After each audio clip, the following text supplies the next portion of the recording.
A paz do Senhor. Vamos mais uma vez refletir sobre a vida à luz da Palavra de Deus, né? A Palavra de Deus é o que ilumina a vida. Então vamos juntos? Eu te convido a abrir a sua Bíblia ou a escutar agora o Evangelho de Marcos. Nós vamos ler no capítulo 3, verso 31. Capítulo 3, verso 31. Nisso chegaram sua mãe e seus irmãos, e tendo ficado do lado de fora, mandaram chamá-lo. Muita gente estava sentada ao redor dele e lhe disseram: Olha, tua mãe, teus irmãos e irmãs estão lá fora à tua procura.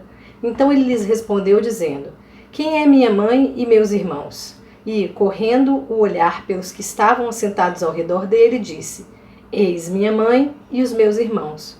Portanto, qualquer que fizer a vontade de Deus, esse é meu irmão, irmã e mãe. Amém. Nós refletimos agora, né? O título na minha Bíblia está assim: A Família de Deus. Sobre a família de Deus. Quem é a família de Jesus? Quem é a família de Jesus, né?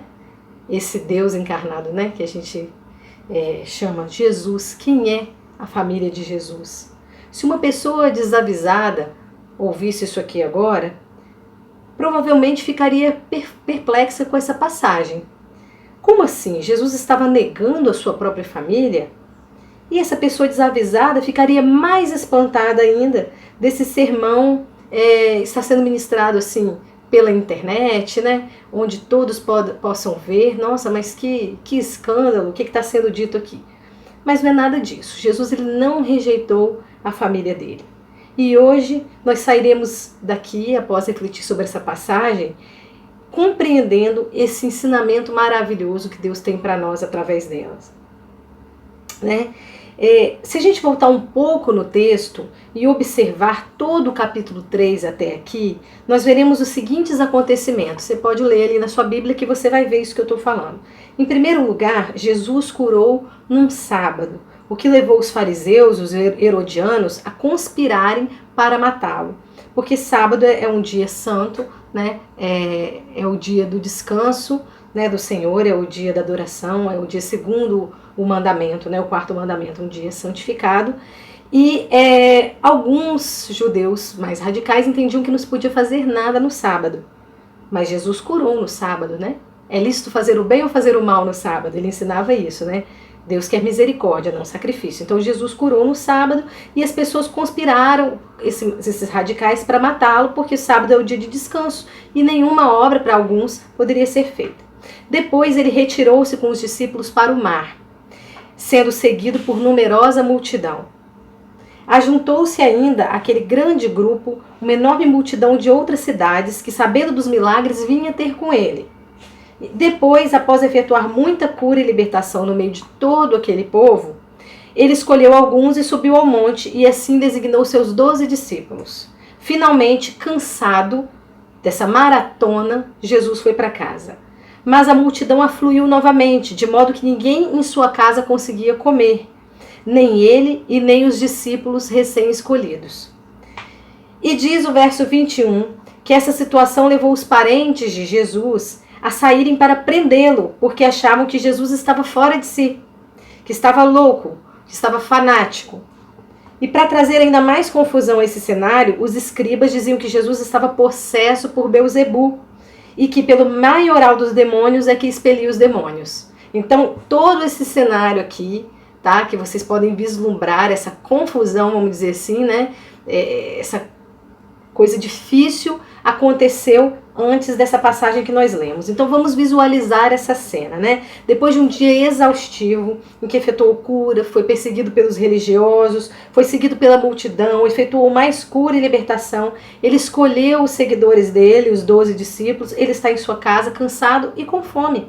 Porque embora Jesus tivesse a natureza divina, ele também tinha a natureza humana. Ele passava pelas mesmas situações que a gente passa, de privação, de cansaço, de fome, né? Ele foi tentado, tudo isso a Bíblia nos ensina. Então é Deus mostrando pra gente o quanto Ele nos ama. Olha, eu sinto o que você sente, eu sei como você sofre, eu sofro como você, eu sei pelo que você está passando, porque eu já passei por tudo isso. Deus já passou por tudo isso na pessoa de Jesus, não é maravilhoso? Então, Depois de tudo isso, as multidões pressionavam para entrar. Os escribas dizem que ele está endemoniado. Os parentes acham que ele está louco. Jesus está em casa sem ter feito sua refeição, sem ter tomado seu banho, sem ter repousado, cercado de muita gente. Sua mãe e seus irmãos estão à porta de sua casa, chamando e cochichando. Olha, ele enlouqueceu. Precisamos tirá-lo daí. Precisamos prendê-lo em algum lugar, longe dessa multidão, para o próprio bem dele. Precisamos tomar conta dele. Ele não leva uma vida normal. Precisamos tirá-lo daí para que ele come, descanse. Desse jeito ele não vai aguentar. Tudo isso devia estar passando pela cabeça da mãe de Jesus, dos irmãos de Jesus mais novos. Né? Jesus teve irmãos, mas irmãos mais novos. Se a gente lê a Bíblia, a gente entende isso. Né? Jesus ele veio de um nascimento milagroso, né? Foi gerado pelo Espírito Santo no ventre de Maria, virgem. E depois, só depois que Jesus nasceu, diz a palavra que José desposou de fato Maria e aí ele teve outros irmãos. Bom, alguns dentre a multidão trazem o recado. Olha, Jesus, sua mãe e seus irmãos estão lá fora à sua procura. Então Jesus não dá apenas uma resposta. Ele cria um novo conceito de família, dizendo: quem é minha mãe e meus irmãos? Eis aqui minha mãe e meus irmãos, olhando ao redor. Portanto, qualquer um que fizer a vontade de Deus, esse é meu irmão, irmã e mãe. Sem sombra de dúvida, nós podemos afirmar que ao ficar dentro de casa e não se esforçar para ver os seus familiares, Jesus não estava rejeitando a sua família, repelindo ninguém, nada disso. Né? Se Jesus tivesse atendido aos apelos da sua família, ele teria assinado embaixo a declaração dos religiosos que diziam que ele era um louco, um fanático, né? Que precisava de ajuda, que necessitava ser contido, ser preso, ser isolado. Em vez disso, como ele sempre fazia, Jesus usou uma situação de crise, tá? Para nos ensinar algo importante acerca do reino de Deus. Sua família é constituída por todos aqueles que fazem a vontade de Deus.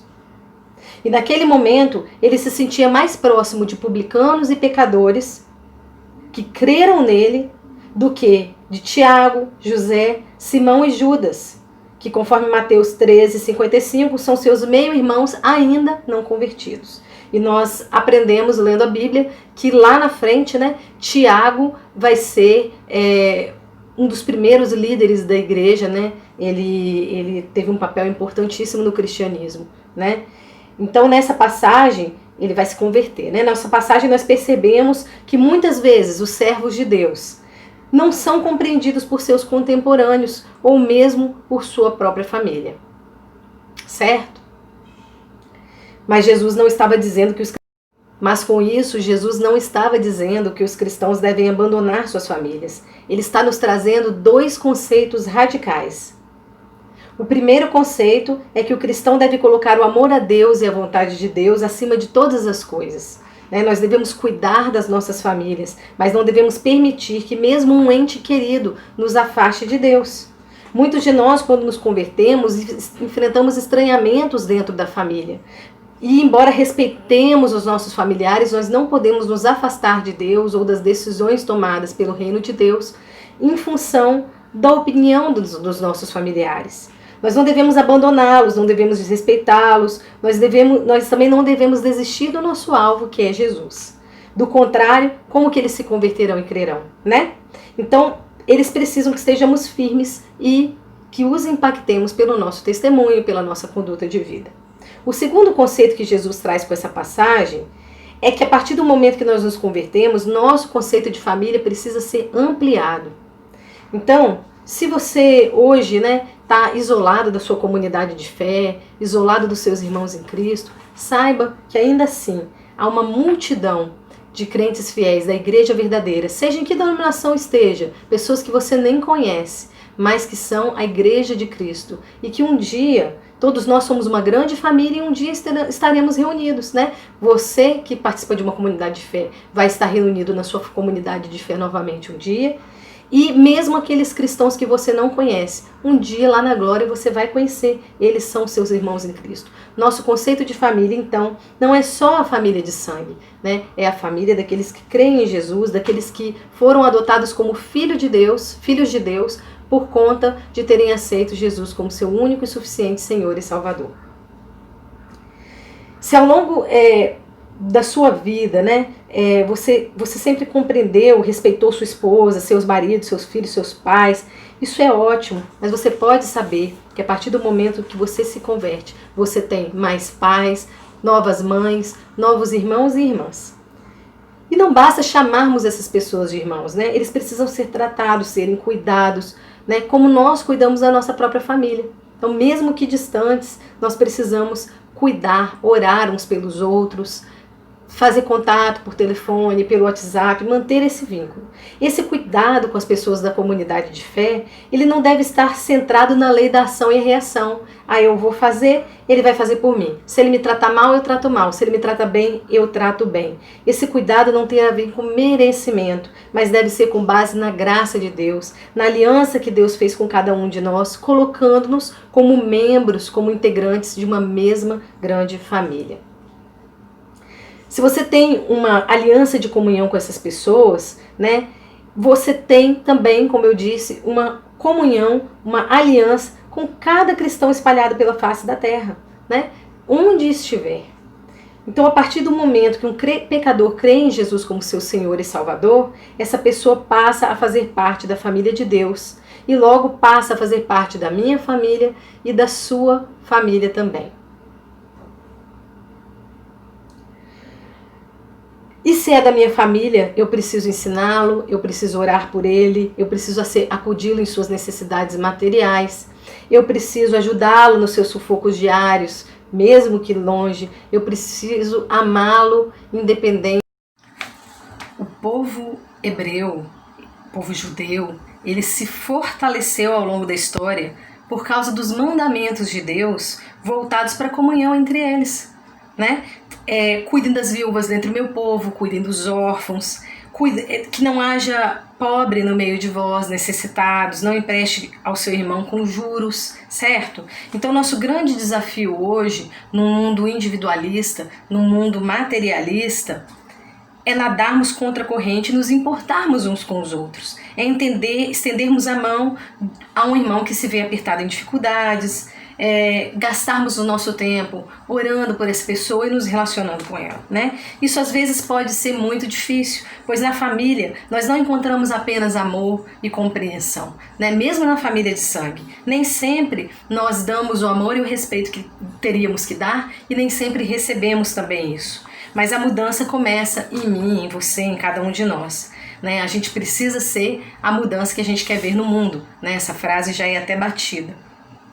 Então, eu preciso ser essa mudança que eu quero ver na minha comunidade de fé, entre os meus amigos e na minha própria família de sangue também, certo? Eu não posso controlar as atitudes dos outros, mas eu posso controlar as minhas e pedir a Deus, na verdade, né, que controle as minhas atitudes. Então, o nosso grande desafio é permanecermos unidos, apesar da distância, né?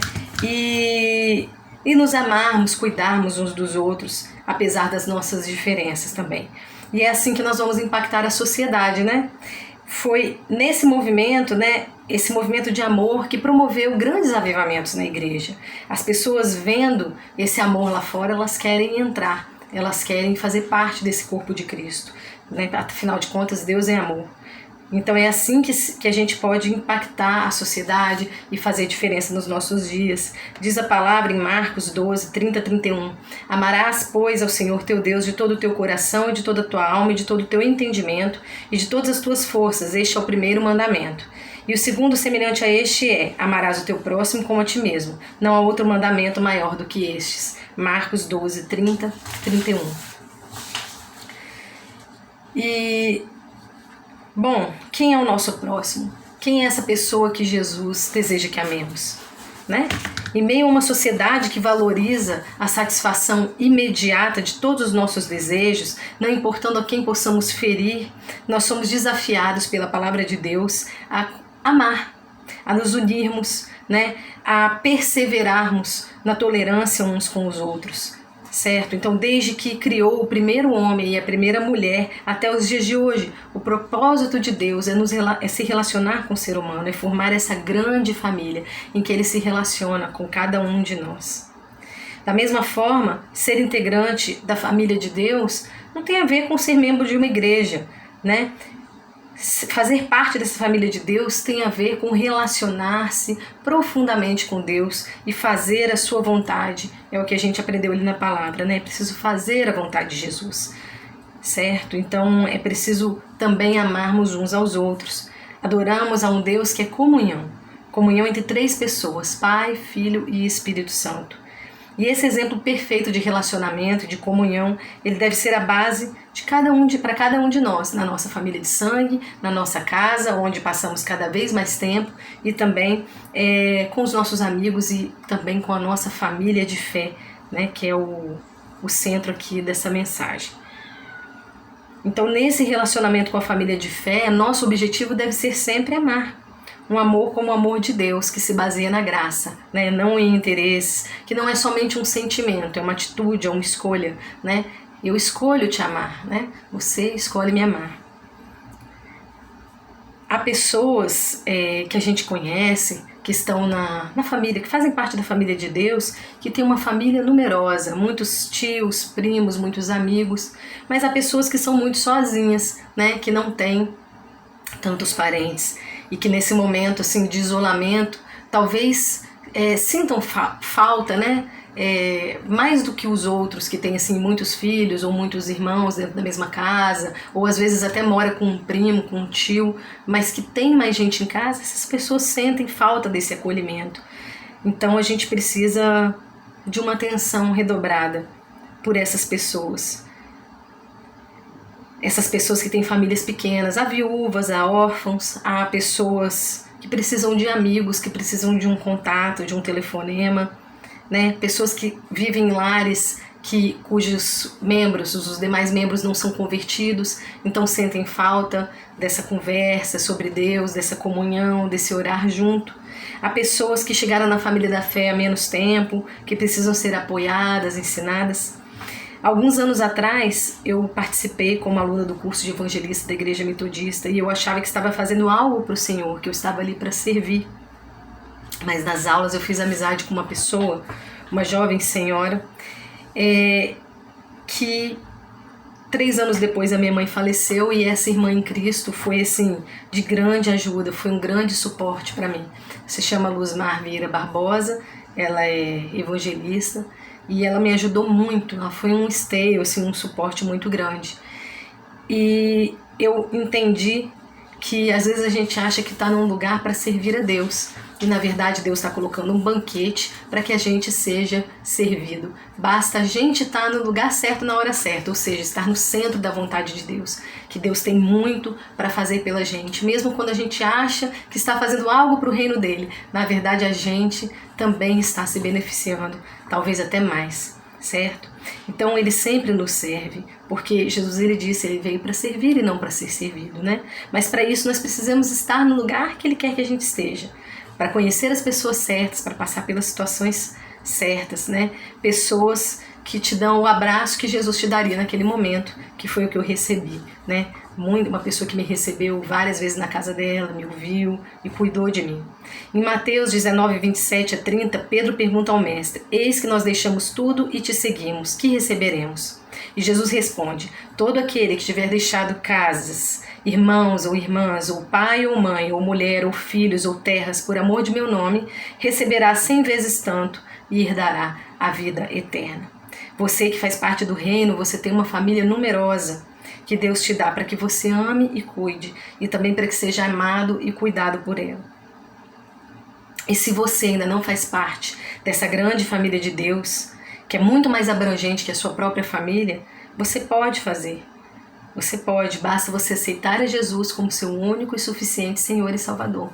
Que aí você é filho de Deus por adoção. É o que nos ensina a palavra. Então, se é o seu caso, diga: se você deseja, eu creio e aceito o Senhor Jesus como meu único e suficiente Senhor e Salvador. Amém? Jesus não pede muito de você para te incluir na família dele. Você só precisa crer e aceitá-lo como seu Senhor e Salvador. Certo? João 1,12 que diz: mas a todos quanto receberam, deu-lhes o poder de serem feitos filhos de Deus, a saber, aos que creram no seu nome. Nós somos todos pecadores e por nossos pecados nós merecemos a punição de morte, porque o salário do pecado é a morte, diz a lei antiga, né? A lei de Deus. A lei antiga que vale até hoje. O salário do pecado é a morte, mas Jesus veio para quê? Para morrer por nós. Então ele já nos resgatou, ele já pagou a nossa dívida. Você não deve mais nada e você pode fazer parte da família de Deus, porque Jesus cumpriu essa pena por você, por mim, porque ele é perfeito. Por isso que ele pôde cumprir. Ele não tinha pecado e por isso ele podia morrer pelos nossos pecados. Dessa forma ele nos lavou, nos deu condições de chegarmos perto de um Deus que é santo, é perfeito e que abomina o pecado, porque é justo. Agora, purificados por seu sacrifício, você e eu podemos fazer parte dessa grande família de Deus, da qualidade de filhos, portanto, amados e cuidados por perto pelo nosso Pai, que tem uma aliança conosco. Olha que lindo! Se você aceitou a Jesus, Deus tem uma aliança com você. Se você ainda não aceitou, faça parte dessa aliança, porque é maravilhoso, é a melhor coisa que tem na vida. Então eu já orei por você que ainda não aceitou a Jesus, já orei com você. E eu também quero orar por você que faz parte dessa família de fé, que se sente sozinho nesse momento de isolamento social, ou que precisa liberar perdão por algum irmão, para algum irmão mesmo que à distância. Nós queremos orar por você, para que estejamos, mesmo que distantes, ainda e cada vez mais em comunhão. Amém? Senhor nosso Deus e Pai, nós oramos, Deus, por aqueles que ainda não fazem parte da sua família. Nós oramos para que essa pessoa que deseja fazer parte da sua família seja aceita pelo Senhor, que ela aceite a Jesus e que o Senhor trate no coração dela, tirando todo o empecilho, para que ela se achegue a Jesus e assim se achegue ao Senhor. Pois a tua palavra ensina que Jesus é o único caminho, né, para chegar ao Senhor. Ele é caminho, é verdade, é vida, e ninguém vai ao Senhor senão por Ele.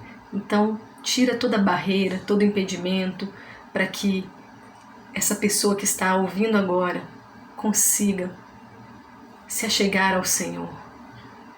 Também te peço, Senhor, pela minha família de fé, peço que o Senhor esteja com cada um agora em seus lares, aqueles que se sentem sós, Deus, seja essa companhia, esse abraço que a gente não pode dar, um abraço muito melhor do que o nosso, seja esse conforto, esse consolo, esse amigo bem presente. Conforta cada coração, Senhor. Também te peço, Deus, por aqueles que têm famílias numerosas, abençoe esses relacionamentos familiares. Nem sempre é fácil, né? Ficar 24 horas dentro de casa. As pessoas são diferentes, às vezes há divergências, mas que o Senhor esteja ali pacificando os lares, abençoando essa comunhão, Senhor.